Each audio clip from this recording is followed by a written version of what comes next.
ATS group के delays की list में एक ऐसा प्रोजेक्ट आया जिसने इनकी अच्छी इमेज पे एक डेंट लगा दिया। लगभग 1.5 साल से पोजेशन सून के बैनर्स देकर लोग थक गए और शायद इनकी मार्केटिंग टीम भी। पर अब लोग इस ब्रांड को लेकर अचानक पॉजिटिव क्यों हो रहे हैं? Hello and welcome to the next story originals.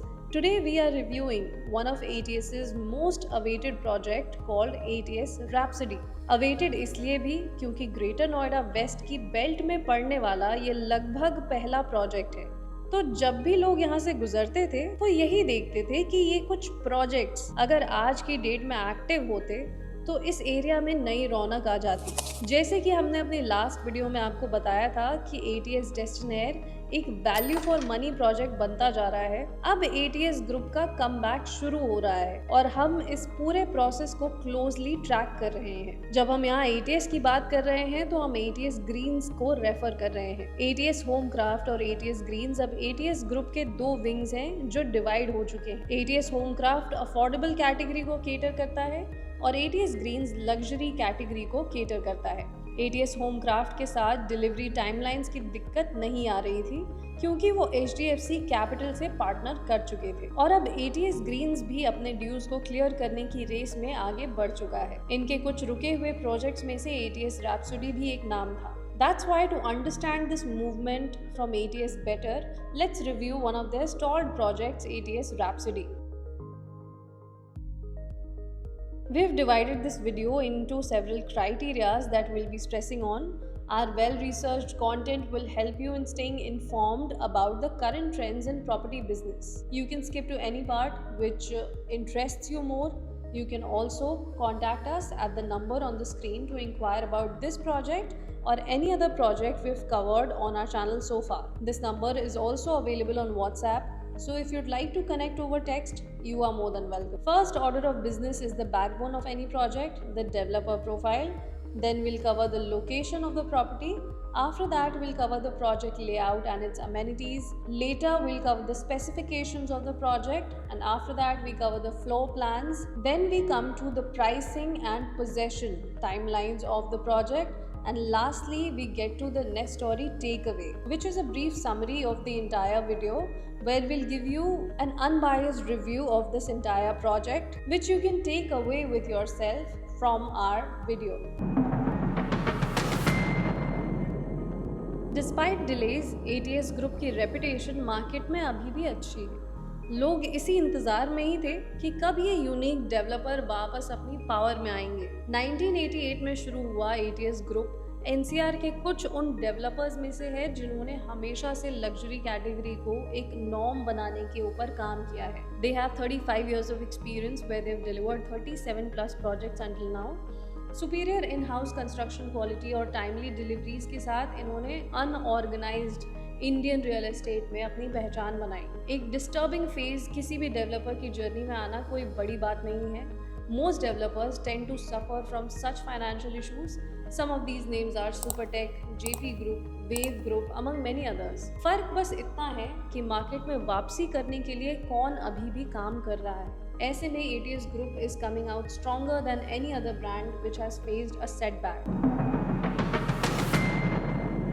ATS Rhapsody की लोकेशन एक ऑलमोस्ट कॉर्नर प्लॉट है जो ग्रेटर नोएडा वेस्ट की शुरुआत को रिप्रेजेंट करती है। सेंट्रल नोएडा से आते हुए हिंडन ब्रिज को क्रॉस करते ही ATS राउंड अबाउट के राइट साइड में ही ATS Rhapsody का प्रोजेक्ट शुरू हो जाता है। दूसरी अप्रोच रोड है परथला फ्लाईओवर ब्रिज से। जब आप आगे बढ़ते हैं तो आपको गौर चौक तक आना है, वहाँ से आपको राइट टर्न लेना है और पंचमुखी हनुमान मंदिर तक पहुँचना है। इस मंदिर से आपको राइट टर्न लेकर लगभग 1 किलोमीटर की दूरी तय करनी है, जिसके बाद आपको ATS Rhapsody का ये प्रोजेक्ट दिखने लगेगा।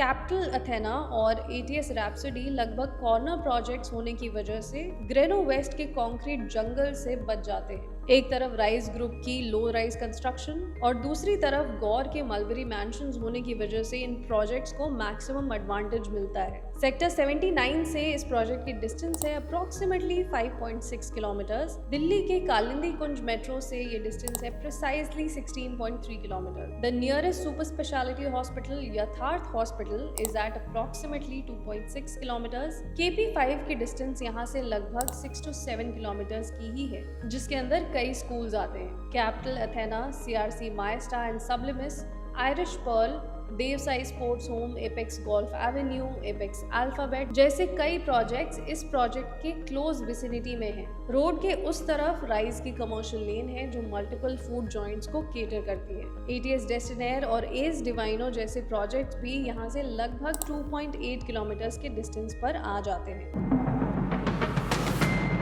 23,144 स्क्वायर मीटर के लैंड पार्सल में बना हुआ ये प्रोजेक्ट एकर्स में हो जाता है 5.71 एकर्स का। स्पोर्ट सिटी के बिल्कुल सामने वाली लेन में ये प्रोजेक्ट 60 मीटर वाइड रोड के साथ ही लोकेटेड है। टोटल 7 टावर्स हैं जिनमें टोटल 560 यूनिट्स हैं। दिस एवरेजेस टू 98 फ्लैट्स पर एकड़, making the project a low density one. 3 और 4 BHK के कॉन्फ़िगरेशंस हैं 1800 स्क्वायर फीट और 2400 स्क्वायर फीट। टावर्स की हाइट होगी G+28 फ्लोर्स। 4 BHK यूनिट्स के टावर्स में 2 यूनिट्स पर फ्लोर होंगे अलॉन्ग विद 2 लिफ्ट्स। 3 BHK के टावर्स में 4 यूनिट्स होंगे पर floor along with 3 lifts. Noida extension is notoriously famous for their 6 to 8 units planned on one floor. So this 2 to 4 units planning is rather refreshing and should be welcomed any day. Green space के मामले में ATS सबसे superior काम करके देते हैं। यहाँ भी इन्होंने अपने FAR को स्मार्टली यूटिलाइज करते हुए ओपन स्पेस को अच्छे से जगह दी है। प्रोजेक्ट के अंदर 25,000 स्क्वायर फीट का क्लब हाउस बनाया जा रहा है जिसके अंदर हर तरह की अमेनिटीज दी जाएंगी। 2 लेवल्स ऑफ बेसमेंट पार्किंग रखी जाएगी एंड अप्रोक्सीमेटली 1150 पार्किंग स्लॉट्स दिए जाएंगे which makes up to 2 parking units for each flat. ATS का एलिवेशन हमेशा से ही इनकी यूनिकनेस और कंसिस्टेंट ब्रांड वैल्यू को सिग्निफाई करता है। It has also been liked by customers for years now. Their colour theory has also been something that was copied by many developers growing forward.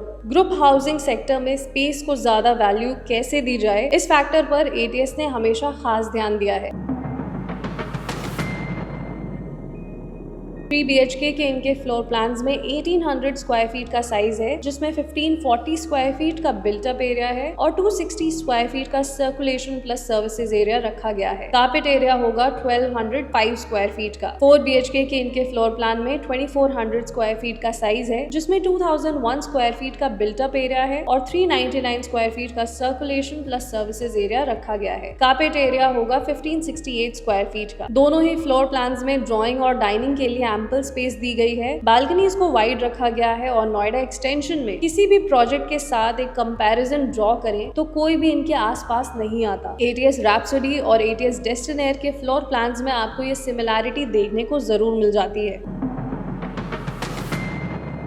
ATS rhapsody में जो pricing चल रही है वो है ₹12,000 पर स्क्वायर फीट। ये एक बेसिक आइडिया है, इसके ऊपर कुछ एडिशनल चार्जेस भी हो सकते हैं। प्रोजेक्ट के अंदर रीसेल रेट्स इस वक्त चल रहे हैं ₹9,000 to 10,000 पर square feet. As per RERA ये प्रोजेक्ट आया था लेट 2017 में और अपने 85 मंथ्स के प्रपोज टाइमलाइन को कंप्लीट करने के बाद इस साल एंड तक कंप्लीट हो जाना चाहिए। जैसे कि हर प्रोजेक्ट को रेरा टाइमलाइन के अंदर 6 मंथ्स का एक्सटेंशन पीरियड मिलता है, वैसे ही यहाँ भी होगा और ये डेट हो जाएगी अगले साल मार्च 2025 तक के लिए। एज पर डेवलपर 2 टावर्स का पोजेशन ऑलरेडी दे दिया गया है। 3 टावर्स का पोजेशन वो इस साल एंड तक देने वाले हैं और रिमेनिंग 2 टावर्स का पोजेशन वो अगले साल फरवरी तक दे देंगे।